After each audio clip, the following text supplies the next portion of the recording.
Number 10. Last question na to, class, ha? 10 points to. Sana madali lang itanong ni ma'am. Mukhang mapaperfect ko to ah. Ano ang full name ni Jose Rizal? Full name? Akala ko full name niya na yun. Dinuro ba yan ni ma'am? Kung nakikinig talaga kayo sa discussion natin, alam nyo kung anong full name niya. Alam ko lang yung full name ng crush ko. Ano ba kasi full name niya? So wala palang nakikinig sa akin, ha?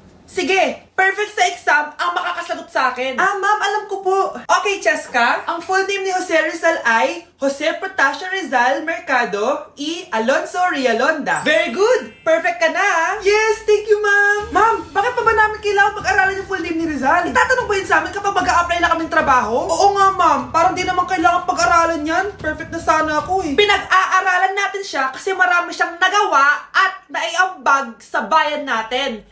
Eh, kayong dalawa, ano naiambag nyo? Di ba puro lang kayo reklamo at panigat sa bahay? Dumi-dumi naman dito. Hoy, magwalis ka nga. Nay, parang masama po yung pakiramdam ko. Wala akong pake. Dumadahilan ka na naman, ha? Oh, magwalis ka. Sige po. Oh, magpunas ka din dyan, ha? Nay, lumalala po yung sakit na nararamdaman ko. Aba, galing mo din umarte, no? Bilisan mo dyan. Marami pa akong papagawa sa'yo. Ay, best actor? Anak? Anak? Anak? A few moments later. Ikinalulungkot ko pero malala na ang sakit sa puso ng anak nyo. Hindi ko po alam, Dok. Sorry, anak. Kailangan na natin tong palitan sa lalong madaling panahon. Gawin niyo po lahat, Dok. Kailangan natin na magdodonate ng puso. Ako na pong bahala.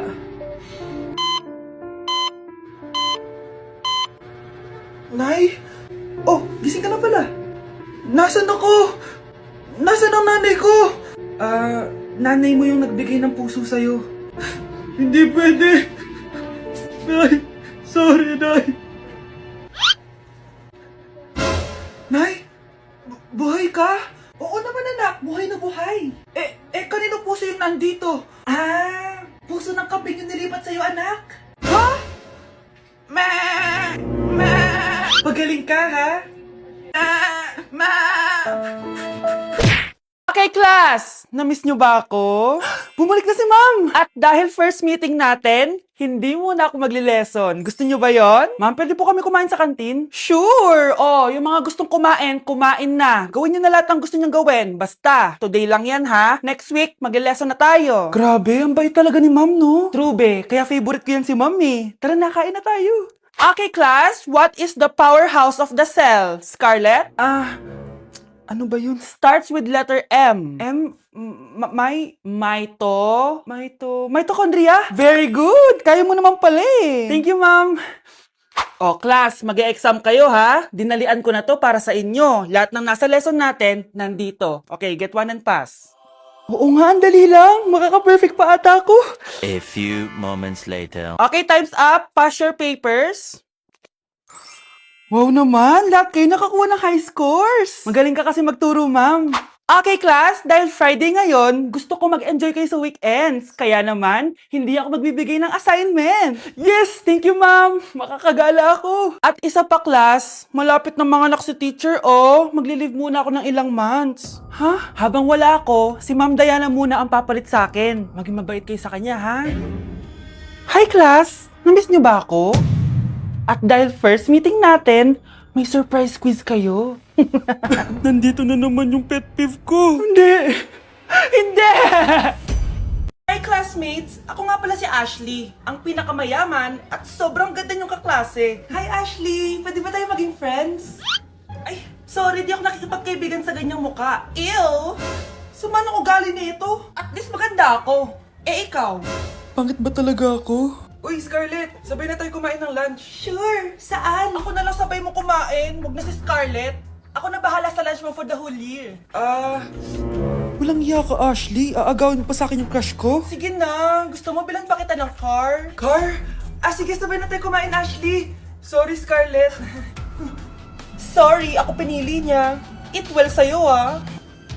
Bes, payag ka ba nun? Inagawan ka ni Ashley? Ano bang magagawa ko, Bes? Kailangan ko maging blooming. Hay naku, madali lang yung sagot dyan. Try mo tong Garnier Vitamin C Serum. Baka ito na the right one for you at hindi yung crush mo. Tama ka dyan, Bes. Kaso natatakot ako, baka lalo lang ako maging haggard. Don't be afraid to try new things kasi. Malay mo ito na yung sagot para maging fresh ka.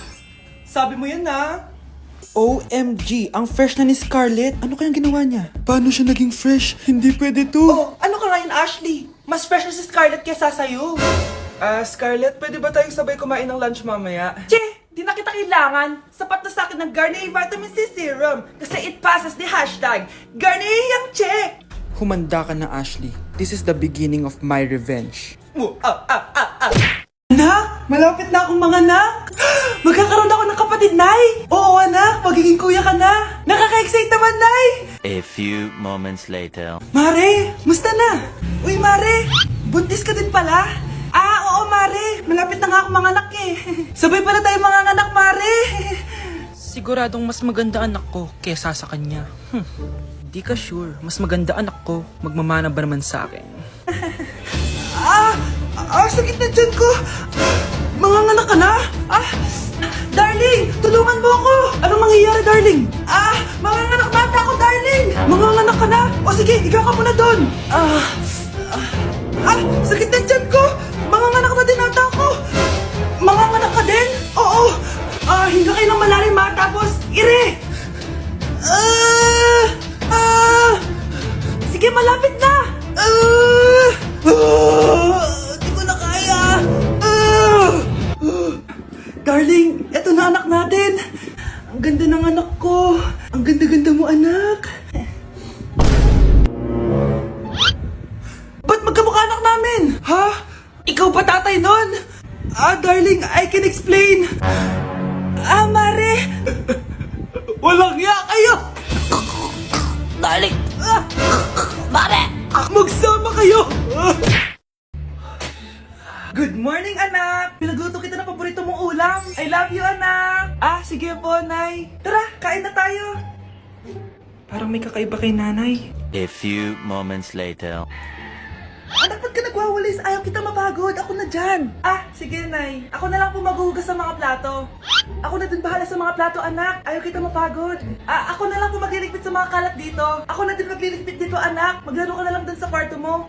Sige po, Nay. I love you, anak. May kakaiba talaga kay nanay. Anak, eto ATM ko. Kuha ka ng pera dito tapos gumala ka. Nay, seryoso ba kayo? Anak, binilan kita ng pinakagusto mong sapatos kasi mahal na mahal kita. Di ba anak, nagreklamo ka kasi ang bagal ng computer mo? Huwag kang mag-alala dahil binilan kita ng bagong computer at yung pinakamabilis sa lahat. Para sa'yo. I love you, anak. Nay, ano pa nangyayari sa inyo? Nay? Nay! Saan na ba yun? Nay? Hello anak, pauwi na ako ng bahay. Maglinis ka na ha. Wala ka sa bahay, Nay? Sino yung...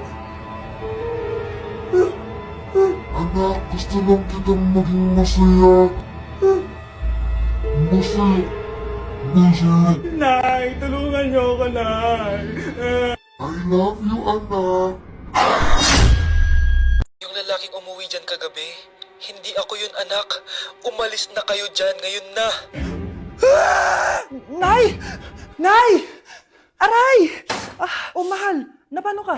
Sinaktan ka ba ng lalaking to, Nay? Okay lang ako, napaso lang. Okay na, nanay. Ano nangyayari dito? Nay! Brianna! Sumama na kayo sa akin! Sasaktan tayo ng lalaking to! Di natin alam baka mamamatay tao yan! Ate, anong sinasabi mo? Si tatay yan, oh. Hindi yan si tatay, Brianna! Nay! Sumama na lang kayo sa akin! Scarlett, ako to. Tatay mo. Ba't parang di mo ako kilala? Gutom lang yan, Scarlett. Tara na, kain na tayo. Bahala kayo! Sige, huwag kayo maniwala sa akin! Tay, hindi sasama si nanay tsaka si Brianna. Ayaw nila maniwala sa akin. Hayaan mo na. Susunduin kita sa harap ng bahay. Sige, Tay, lalabas na ako. Sarap talaga ng luto mo, mahal. Tay, pagpasensyahan niyo na si Scarlett, ha? Palagi kasi nagpupuyat yun, kaya ganyan siya. Nasaan na ba yun? Huwag kang mag-alala, Scarlett.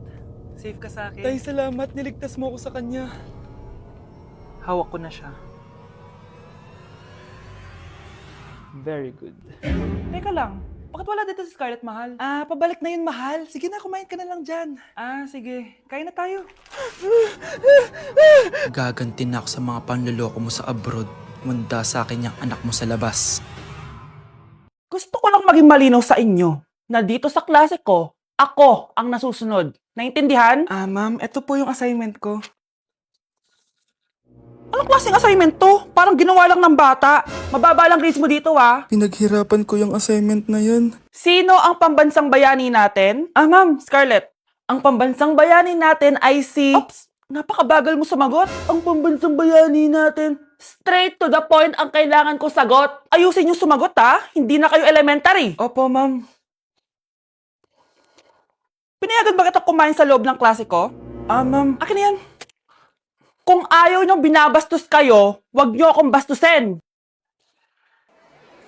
Ay, oo, be. Kain tayo sa labas mamaya, ha? Hala, galit na si ma'am. Umalis lang ako saglit, ganyan na kayo. First meeting pa lang natin, pinapakita nyo ng mga ugali nyo. Buti pa yung kabilang section, tahimik lang. Kayo na ata ang worst section na napuntahan ko. Kung kami ang worst section, ikaw ang worst teacher. Ah, sorry po, ma'am. At dahil dyan, bibigyan ko kayo ng maraming assignment. Ma'am? Oh, Scarlett, kamusta ka? Sana ikaw na lang ulit teacher namin. Ang sungit ng bago naming teacher eh. Hayaan mo. Next quarter, ako na ulit ang magiging teacher nyo. Talaga, ma'am? Thank you, Lord! Anak, hanapin mo nga dyan yung pante ko. Ah, sige po, Nay. Ang dami naman nito. Ito ba yun? Salamat, ah. Ano pa kaya meron dito? Ah, ano yun? Ano to? Wishing Rose? Subukan ko nga. A few moments later. Sana maging maayos na yung mga kapatid ko at sana hindi palaging galit si nanay. 1 hour later. Babe, mahal mo ba ako? Hindi. Bakit? Kasi mahal na mahal kita. Para kang tawa, babe. Ate, please, huwag ka muna maingay. Nag-review ako dito, oh. Yan, sige. Huwag na kayo maglaro, mga naman kayo. Kakawalang ganang pota. Punyeta naman, bakit ang kalat dito? Bakit di pa rin sila umaayos? Mare! Uy, Mare! Di ka makakapaniwala, Mare! Bakit, Mare? Yung mga pasaway kong anak, umayos na ngayon. Bakit sila yung umayos? Baka sila yung totoong pamilya. Isang paraan lang para malaman ko to. Sana umutot yung nanay ko. Ang baho, Mare. Umutot ka ba? Pasensya ka na, Mare. May nakain lang ako. Siya yung totoo kong nanay. Hi, Kyle. Ma'am, parang wala po ata sa lesson natin yung number 5. Ay, wala ba? O sige, bonus na lang yan. Thank you, ma'am. Ma'am, wala po ata sa lesson natin yung number 5. Oh, anong gagawin ko? Puro ko kasi daldalan, kaya di mo alam. No, favoritism si ma'am. May sinasabi ka? Ay, wala po. A few moments later. So, ganun lang siya kadali. Ah, ma'am, pwede po ako pa-excuse? Sumasakit po yung puson ko eh. Ah, sige, punta na lang sa clinic, may gamot doon. Sige po, ma'am. Nagets niyo ba, class? Ma'am, excuse po, sumasakit po yung puson ko. Ang arte mo naman. Konting sakit lang, excuse agad. Kapag di maganda, wag na mag-inarte. Kala mo naman ang ganda ni ma'am. Hello po, ma'am. Sorry po, absent ako kahapon. Nagkalagnat po kasi ako eh. Ah, ganun ba? Sige, excuse na lang kita. Sige po, ma'am. Thank you po. Ma'am, excuse po. Nilagnat po kasi ako kahapon kaya di po ako nakapasok. Naku, tigilan mo ako ha! Walang isang araw na lagnat. Ang sabihin mo, tamad ka pumasok. Eh, ikaw nga, palagi ka nga di pumapasok eh. Anong sabi mo? Totoo naman, ma'am. May favoritism ka. Susumbong kita sa principal. Maniniwala ba ang principal sa'yo? Eh, wala ka namang ebidensya. Anak, mag-e-exam tayo mamaya ha. Dapat mas mataas grades mo kay Scarlett. Oo naman, Nay. Mas magaling naman ako sa kanya. Anak ni Ma'am si Samantha. O, eto yung mga sagot mamaya sa exam. I-perfect mo yan. Sige na, Nay. Baka may makakita pa sa atin. Humanda kayong dalawa sa principal. Tapos na yung maliligayang araw niyo.